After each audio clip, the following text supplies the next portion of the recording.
Oke ya, kita ada di session 13, lot sizing model, periodic review case ya.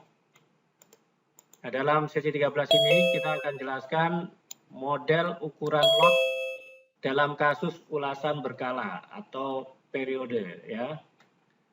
Nah, dalam manajemen persediaan, model ukuran lot itu atau lot size itu membantu menentukan jumlah optimal barang yang harus dipesan pada suatu waktu. Ya. Kemudian dia menyeimbangkan biaya penyimpanan persediaan dengan biaya pemesanan. Salah satu pendekatan yang sering digunakan adalah kasus kita period review ini atau ulasan berkala ini, di mana tingkat persediaan dipantau pada interval reguler, misalnya mingguan, bulanan. Dan pesanan hanya dilakukan ketika persediaan turun di bawah level yang telah ditentukan sebelumnya. Dalam kerangka ini ada berbagai model ukuran lot, masing-masing tentu dengan kelebihan dan kekurangannya sendiri. Rincian beberapa konsep kunci dan model umum. Pertama, konsep utamanya adalah permintaan. Bagaimana kecepatan penggunaan atau penjualan suatu barang mempengaruhi ya. Kemudian lead time, bagaimana waktu antara pesanan dan penerimaan persediaan.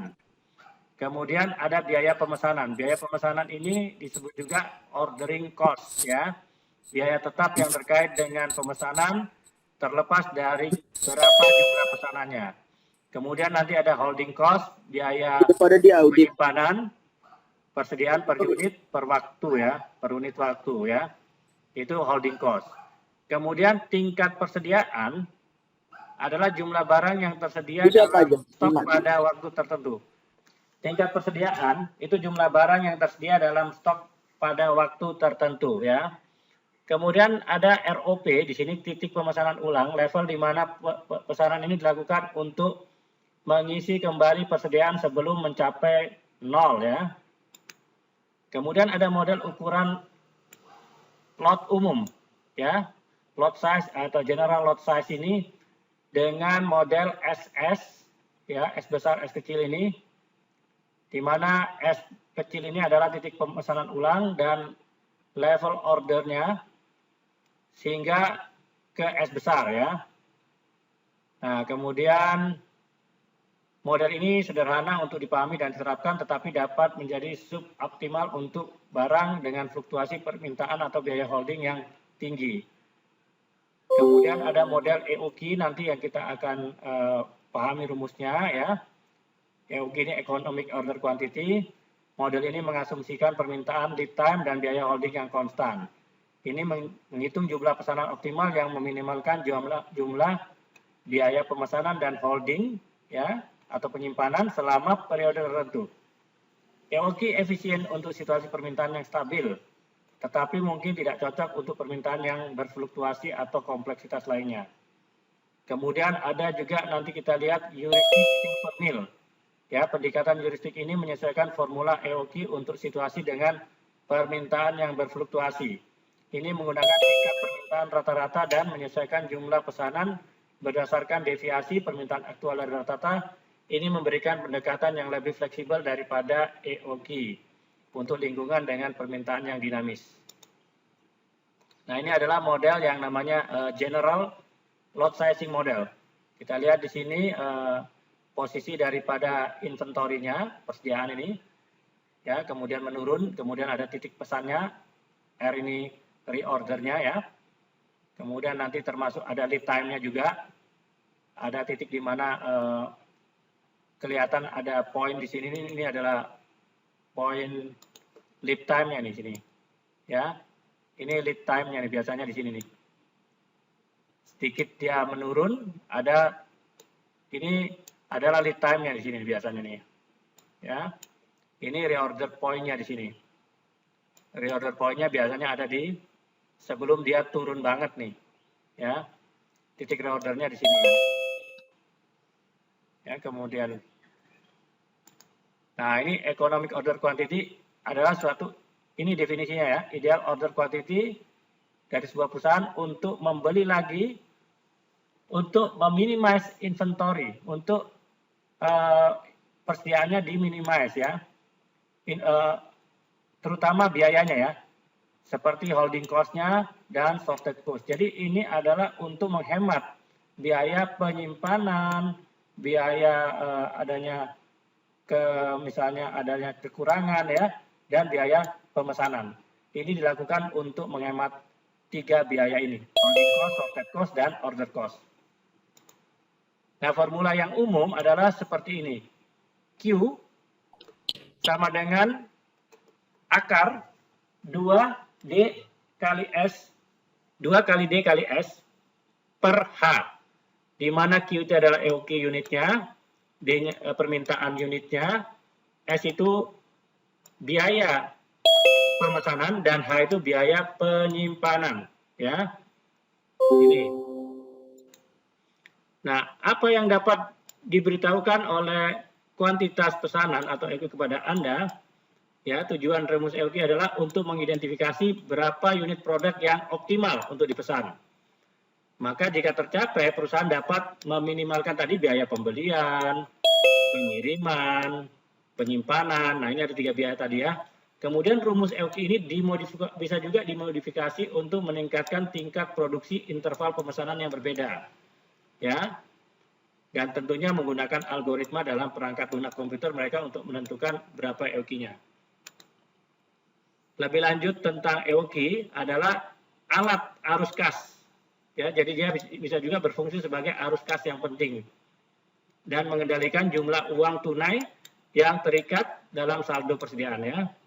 Bagi banyak perusahaan, inventaris adalah aset terbesarnya atau persediaan ini adalah aset terbesarnya.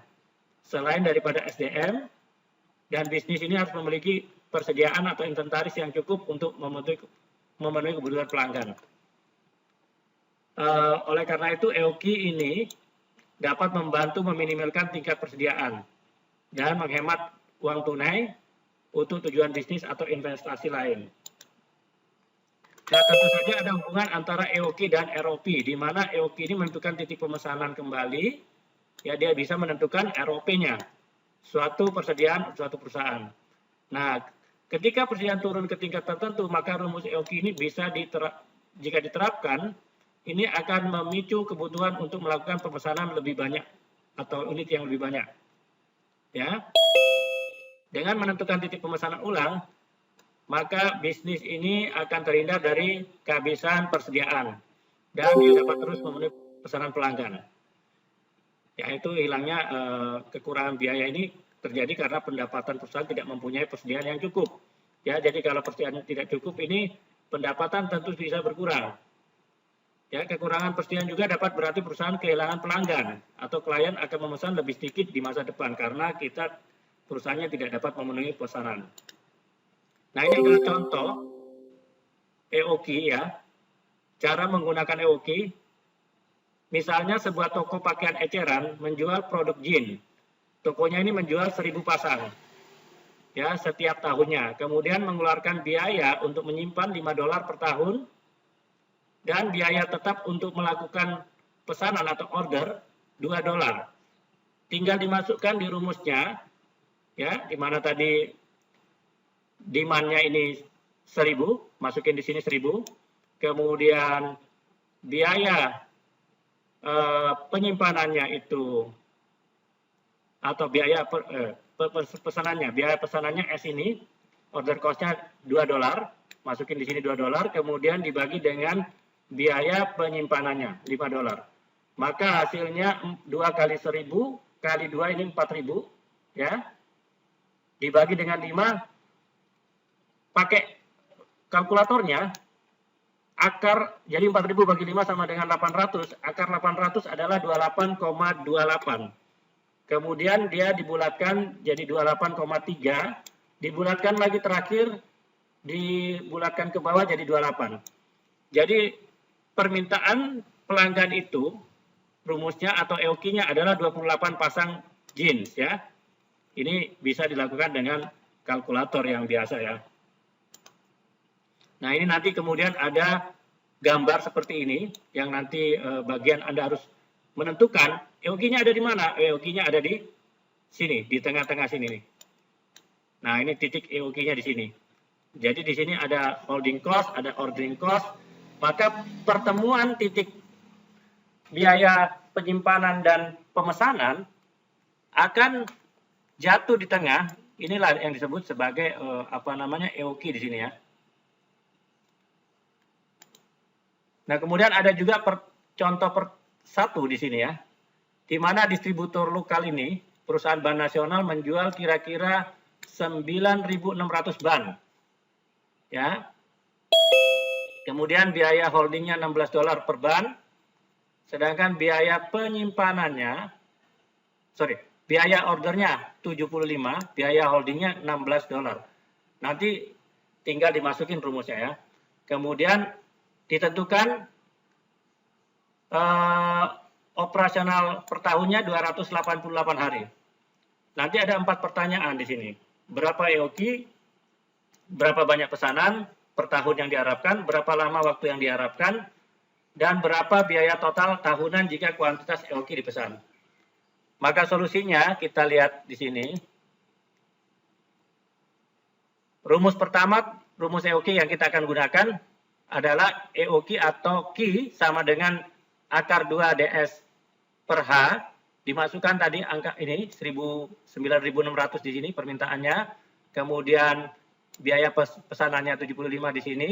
Kemudian dibagi dengan 16. Maka totalnya nanti setelah diakar itu 300 ban. Nah, sedangkan rumus N, pesanan per tahunnya adalah D per Q.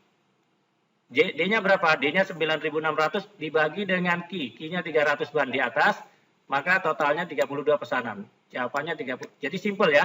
Rumusnya tinggal demand dibagi dengan hasil dari demand dibagi Q atau EOQ. Jadi 32 pesanan. Sedangkan waktu yang diharapkan untuk mengantar pesanan dari 288 hari kerja itu ya dibagi dengan N. Nah, hasil N ini 288 dibagi dengan 32. Jadi totalnya waktu yang atau lead time-nya adalah 9 hari. Ya. Jadi udah turunan daripada ini tinggal dibagi aja ya. Nah, kemudian total cost-nya berapa? Tinggal dimasukkan ke rumus. TC sama dengan D per Q. Nanti dikali S. Kemudian Q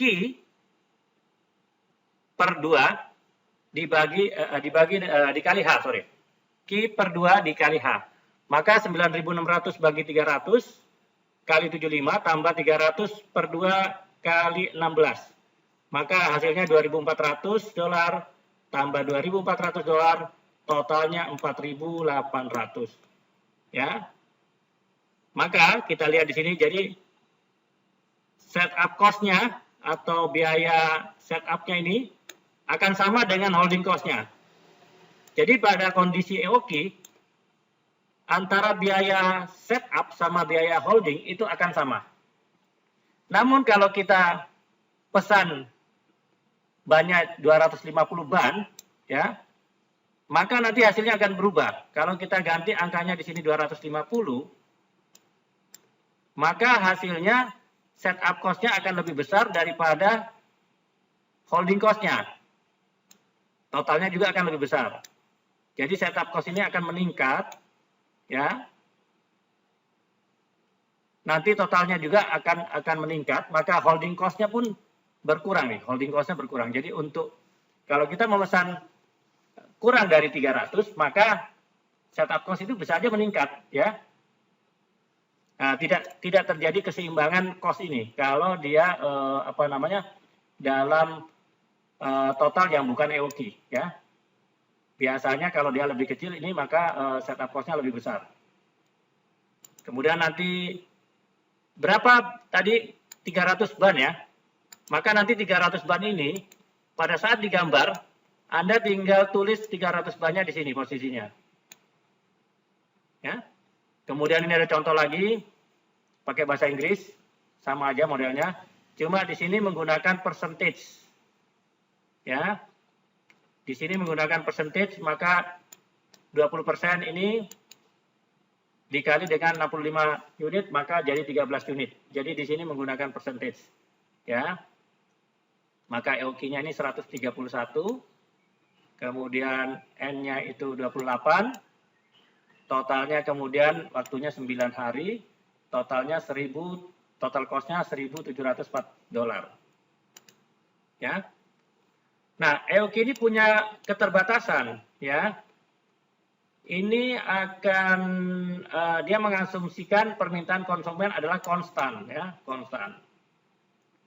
Kemudian biaya pemesanan dan penyimpanan juga tetap konstan. Nah, ini akan sangat sulit kalau terjadi dalam perubahan musiman dalam biaya persediaan, ya. Nah, jadi kalau masalah musiman nanti akan terpengaruh ini, punya keterbatasan. Nah, pentingnya memilih model yang tepat, ya. Dalam pola permintaan itu, kalau stabil gimana, menggunakan EOQ, fluktuasi gimana, musiman gimana, ya. Lead time ini sebaiknya dapat diprediksi atau variabelnya bisa ditentukan, ya. Kemudian biaya pemesanan tinggi atau rendah ini bisa ditentukan. Biaya holdingnya signifikan atau tidak ini bisa diputuskan.